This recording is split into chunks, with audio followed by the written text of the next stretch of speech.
Good evening and thank you for joining us on this Juneteenth holiday. I'm Jerika Duncan in for Norah. We begin tonight with some breaking news in the desperate search for a small submersible that disappeared while taking a crew of 5 people to the bottom of the Atlantic Ocean to view the Titanic shipwreck. The search area is located about 720 miles from Halifax, Nova Scotia, where the wreckage sits about 13,000 feet below the surface.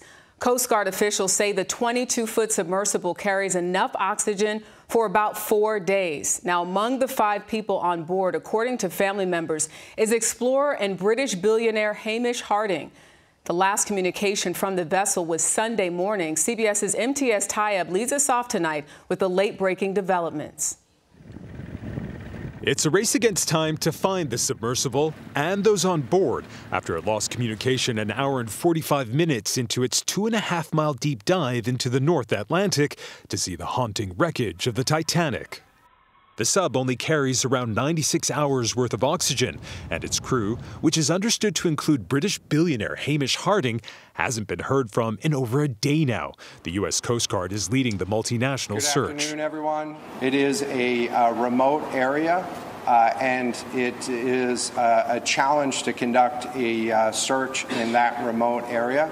But we are deploying all available assets. OceanGate only started making deep-sea expeditions with tourists in 2021. A CBS Sunday Morning team also made the journey to the ocean floor, which costs adventure tourists $250,000. At one point, the crew realized something was wrong. Do you know where we are? 100 meters to the bow, then 470 to the bow. If you are lost, so are we. One of the passengers put it this way. We were lost. We were lost for 2.5 hours. The submersible is the first of its kind. CEO Stockton Rush told CBS Sunday Morning safety was a priority. Everything else can fail. Your thrusters can go, your lights can go, you're still going to be safe.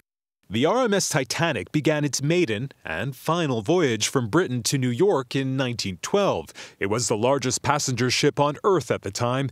After it struck an iceberg and sank, more than 1,500 people on board were killed. Maritime experts are already warning conditions deep in the Atlantic are hard to predict, and any attempt at a rescue for those trapped will be extremely difficult.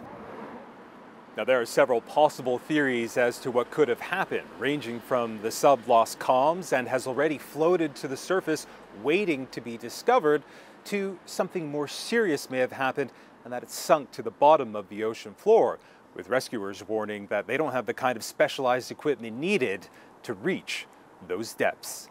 Jerika. Very scary stuff. Thank you, Imtiaz Tyab.